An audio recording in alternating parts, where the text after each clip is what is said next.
Halo konten kreator FB Pro, sudah tahu belum kasus terbaru dari salah satu konten kreator ya, YouTuber terkenal di Indonesia, Atta Halilintar, yang sedang bermasalah dengan Dr. Tompi terkait salah satu video yang diupload oleh Atta Halilintar di channel YouTube-nya Atta Halilintar ya. Waktu itu Atta Halilintar membuat video bersama timnya yang judulnya Grebek Rumah ya. Tahu kan, Atta suka melakukan grebek rumah dan Dr. Tompi menjadi salah satu narasumbernya. Nah teman-teman, saya pikir saya ingin berbagi ya. Saya ingin memberi motivasi atau tips terkait bagaimana kita itu menjadi konten kreator tetapi tidak menyusahkan orang lain. Ketika kita memberikan edukasi, memberikan sebuah video kita sodorkan ke pemirsa, ke orang-orang yang menonton, mereka itu bisa mendapatkan manfaat, edukasi. Tetapi juga kita menjaga privasi dari narasumber, kita membuat konten dengan cara yang baik, berdasarkan fakta, tidak membuat asumsi di dalamnya, supaya kita bisa melindungi juga privasi. Kemanfaatan bagi narasumber kita itu juga bisa mereka dapatkan. Nah, masalah yang terjadi antara Dr. Tompi dengan Atta Halilintar adalah Atta membuat judul atau caption di thumbnailnya YouTube Atta Halilintar ketika menggerebek rumah Dr. Tompi, itu mencantumkan harga rumahnya Dr. Tompi itu sebesar 150 miliar.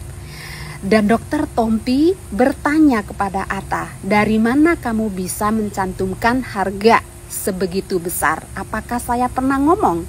Dan ternyata Atta Halilintar menjawab, biar seru aja. Loh.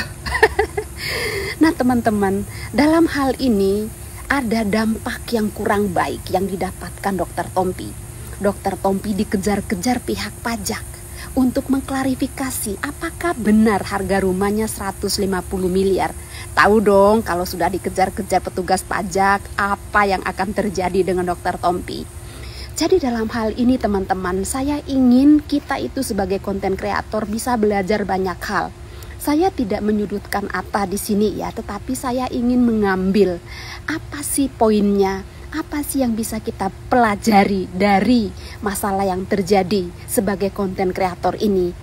Apakah kita akan membuat clickbait judul supaya kita mendapatkan banyak followers, atau kita berbicara berdasarkan fakta? Nah, ada beberapa tips yang akan saya bagikan sebagai konten kreator ketika kita membuat video supaya kita itu tetap mendapatkan respon yang positif dari followers kita, dari viewers kita ya. Yang pertama, jangan clickbait judul ya. Jangan bikin caption atau judul video kita supaya terlihat menarik tetapi memberi dampak yang negatif. Buatlah caption yang menarik tapi berdasarkan fakta dan tidak merugikan pihak yang kita jadikan narasumber. Pihak Facebook juga tidak suka kalau kita membuat caption atau judul yang clickbait yang tidak sesuai dengan isi video, apalagi tidak berdasarkan fakta yang sebenarnya yang diungkapkan oleh narasumber. Hindari clickbait judul teman-teman, karena Facebook tidak akan merekomendasikan video-video kita apabila judul dengan isi video tidak sesuai, apabila kita membuat judul hanya untuk menarik perhatian orang supaya menonton, tetapi isinya tidak sesuai, kita hanya ingin mengejar followers, viewers, dolar, tapi kualitas konten kita tidak sesuai. Jangan lakukan hal itu. Yang kedua, bicara fakta bukan asumsi. Dalam hal ini, dalam kasus Atta dan Dr. Tompi, Atta membuat asumsi, menulis caption supaya terlihat menarik, tetapi tidak berdasarkan fakta yang sebenarnya. Dr. Tompi menyampaikan perkiraan rumahnya itu 100 miliar, bukan 150. Atta Halilintar mark up harga rumahnya sampai 150. Dampaknya Dr. Tompi diminta klarifikasi sama petugas pajak. Tahu dong dampaknya itu apa. Jadi teman-teman, kalau kita ingin menampilkan sebuah video berbicara tentang suatu tempat atau suatu kejadian, Usahakanlah kita itu menampilkan fakta yang sebenarnya. Kalau kita tidak tahu, sebaiknya kita searching dulu, baca-baca di Google, cari beritanya di YouTube atau dari orang-orang yang memang qualified untuk bisa memberikan info yang sebenarnya ke kita. Sehingga apapun yang kita tampilkan, informasi yang kita berikan, edukasi yang kita sampaikan dalam video kita itu bisa diterima dengan baik oleh masyarakat luas, ada manfaat yang didapat, dan kita tidak membodohi publik hanya untuk mendapat keuntungan semata-mata buat diri kita untuk mendapatkan dolar. Itu kurang bijaksana ya teman-teman. Ketiga, minimalkan dampak negatif. Jadi teman-teman, berangkat dari kasusnya Atta ya, Dr. Tompi mendapatkan dampak ya dari postingan caption yang tidak sesuai fakta ya, dikejar-kejar petugas pajak. Jadi kalau kita itu membuat video, kita itu pikirkan juga dampaknya bagi diri kita sendiri, bagi orang yang menonton, bagi narasumber kita kalau kita itu mewawancarai seseorang, atau bagi tempat atau lokasi di mana kita membuat video yang sekiranya itu adalah milik umum yang bisa diakses oleh banyak orang. Jadi kita itu ketika membuat video, apalagi menggunakan seorang narasumber ya, kita itu pikirkan juga dampaknya orang lain. Jangan hanya semata-mata ingin mendapat keuntungan, mengejar dolar supaya mendapatkan perhatian yang luar biasa dari publik, tapi kita menggiring opini negatif, kita membodohi publik. Ya kita janganlah menjadi konten kreator yang seperti itu. Seperti Dr. Tompi bilang, ini adalah kebodohan sebagai seorang konten kreator.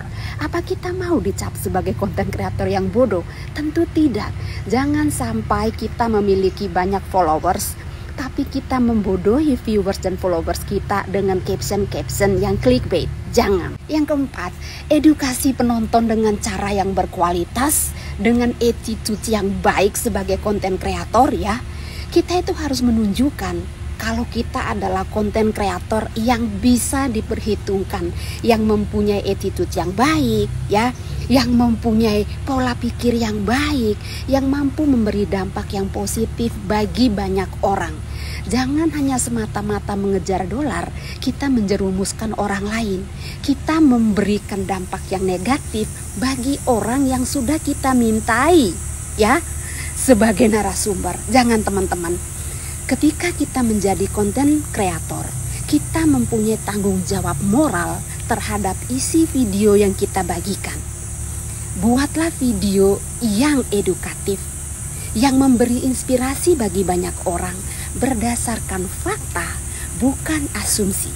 Karena kalau kita membuat video-video yang berkualitas, yang bisa menginspirasi banyak orang, memberi manfaat bagi banyak orang, pihak Facebook tidak akan segan-segan merekomendasikan video-video kita ke beranda-beranda Facebook teman-teman yang lain.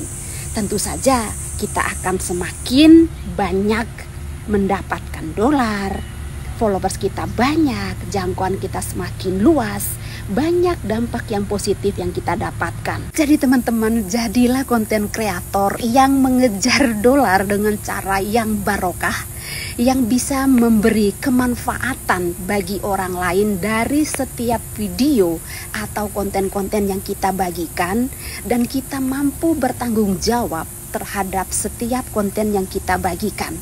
Ingat teman-teman, menjadi konten kreator, kita belajar bertanggung jawab terhadap publik. Apa yang kita bagikan harus mampu kita pertanggungjawabkan.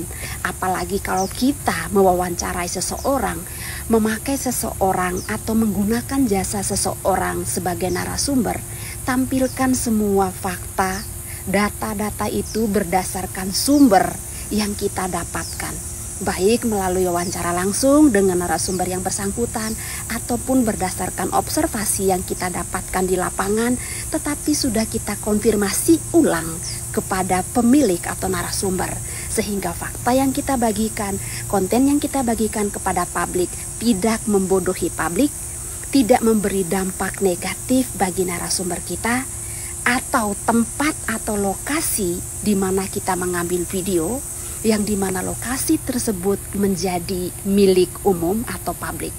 Jadilah konten kreator yang berkualitas dan bijaksana supaya disukai banyak orang. Salam FB Pro.